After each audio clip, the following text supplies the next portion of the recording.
Okay, Ma'am, other matters, Ma'am. Hingin lang po namin yung reaction ng palasyo kasi may mga reports, newsroom reports na rumors pala, sorry, na may colon cancer daw ang Pangulo at ito pa'y lalong nag-proliferate nung nilabas ni Harry Roque na may colostomy si PBBM. Ayun na nga po ang masama ay kasi mga rumors, mga chismis, walang katotohanan na nakakapanira sa gobyerno, nakakapanira sa Pangulo, na nakakaapekto sa ekonomiya. Kung manggagaling lamang po din kay Harry Roque na isang masasabi na nating isang fake news peddler, nakita naman po natin ang video, yung kabuuan kung saan itinaas pa po mismo ng Pangulo ang kanyang mga kamay habang siya'y kumakaway sa ating mga kababayan at kitang-kita po na ang sinasabing larawan o ipinakitang larawan ni Harry Roque ay pawang kasinungalingan lamang. Huwag na po tayo maniwala at nakikiusap po tayo. Huwag na po natin dalhin sa anumang usapan ang mga fake news peddlers katulad nila. Thank you po. Sunod po na tanong, Tristan Nadalo, Newswatch Plus. Good morning, Yusek there. China also has decided to bar 16 Kalayaan LGU officials from entering mainland China, Hong Kong, and Macau in response to the LGU's persona non grata declaration against Chinese Ambassador Jing Chuan. So does Malacanang view China's travel ban an act of retaliation, and how will the palace assure that it will safeguard Philippine local officials from this kind of foreign influence? Kung ano man po ang naging desisyon at polisiya ng China ay hindi naman po natin to saklaw. Katulad din po ng hindi nila dapat masaklawan kung ano po ang nagiging desisyon ng administrasyon na ito. Pero ang detalye po niyan ay mas maganda po na ibigay ko na po kay Secretary Tess Lazaro ng DFA.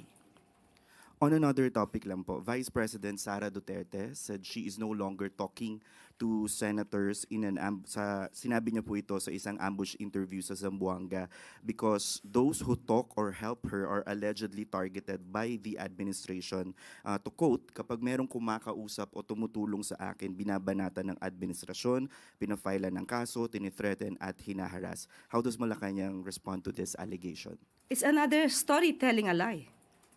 Tandaan po natin, hindi natin malaman kung saan ba nanggagaling ang kanilang mga talent sa pag-i-spread ng mga fake news.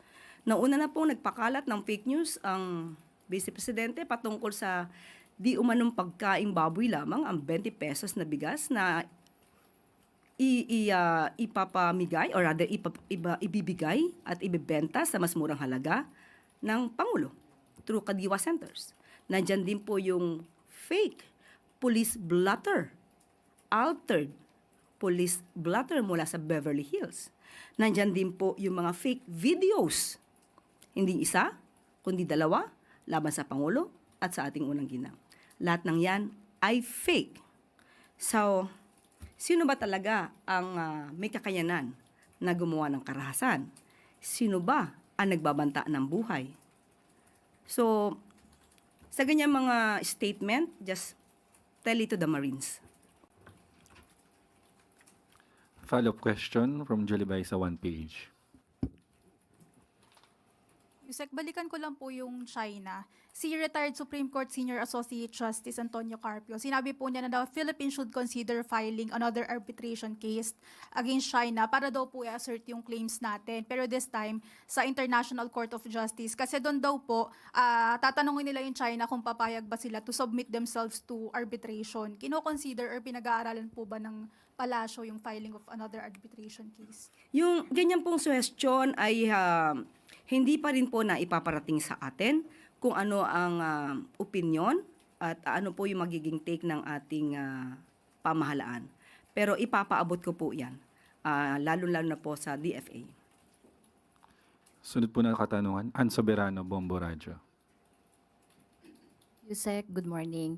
Yusek, matapos pagtibayin ng Kamara ang pagbasura ng impeachment complaint kahapon laban kay Pangulong Marcos, tanong ko po, paano planong muling buuin ng palasyo ang tiwala ng publiko sa gitna ng mga tanong kaugnay ng nasabing desisyon? Sino po ba ang nadidismaya? Walo lang po yung alam natin na dismaya dito. So doon sa mga nadismaya, siguro dapat makita po talaga nila kung ano ba yung nilalaman ng complaint. At hindi po talaga pwede kasing gamitin ang mga ganitong klaseng forum para sa isang fishing expedition. Makikita naman po nila hindi lamang po ang 284 na members ng House of Representatives ang nagbasura ng impeachment complaints na isinampa laban kay Pangulong Marcos Jr., kundi yung ibang mga eksperto pa, mga legal experts, constitutionalists na nagsasabing walang basihan ang isinampang impeachment complaints laban sa ating Pangulo. Ma'am, dagdag ko lang, ano pong masasabi niyang Pangulo or ang Malacanang po sa mga nakaramdam nga ulit ng pagkadismaya sa resulta? Dagdagan na. Thank you. Sorry na lang po kasi lumabas po ang katotohanan. Thank you, ma'am. Follow-up question, Ivan Mayrina, GMA7. Sorry ma'am, ibang topic ito tungkol dun sa event kanina, yung tungkol sa Memorandum of Agreement between DepEd and the LGUs. Ang sinabi po ng Pangulo, hindi magkakaroon ng ghost at substandard projects dito dahil hindi raw ito uubra sa mga LGUs dahil ang mga mismong constituents daw nila will hold them accountable pag may problema yung mga proyekto. Ang SISTI ho ba ay nakasalalay entirely sa mga local government executives to police themselves and to ensure na wala hong corruption na mangyayari dito sa pag-download ng funds from DepEd for the classrooms? Hindi po.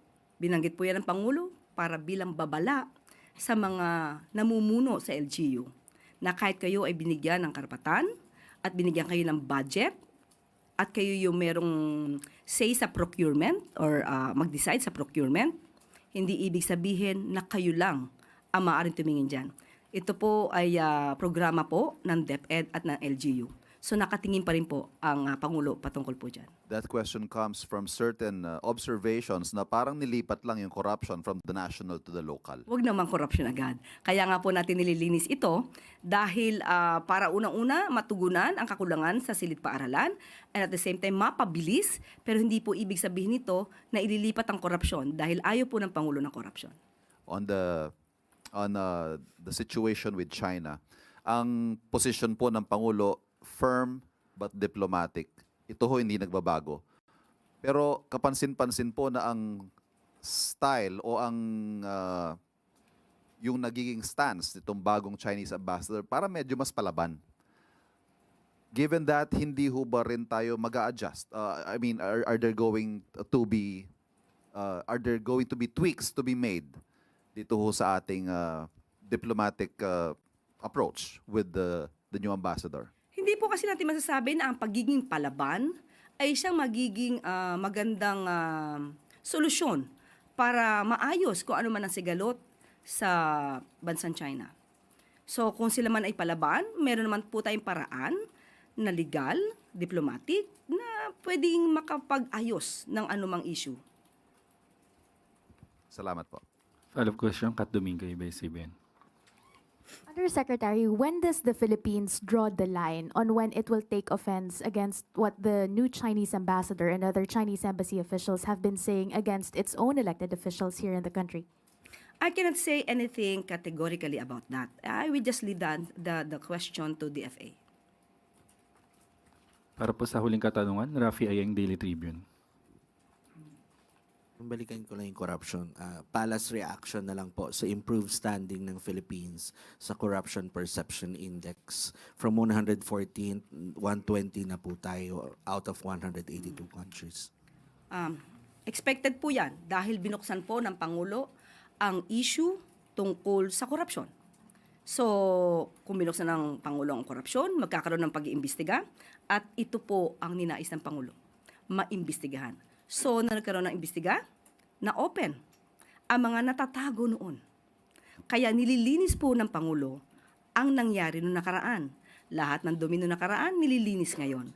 So, expected po talaga na mabubunyag ang korupsyon na naganap noong nakaraan. At sa paglilinis pong ito, makikita po nila ang pagbabago para mas makita nila na pinipigilan at tinatanggal na ang korupsyon sa pamahalaan. Ma'am, yung sinabi niyong nakaraan, on whose tenure? Kanino pong president? Sa lahat na nakaraan. Wala pong particular. Kung meron po kayo naiisip na partikular, malamang ay pareho po tayo na naiisip. Last follow-up, Ma'am, Katubino. sorry, a follow-up question to my earlier follow-up question. How does the Philippine government, particularly the Marcos administration, intend to put its foot down so that the Philippines would not appear to be a pushover against China's new envoy in the country? But again, the president is very clear on that issue.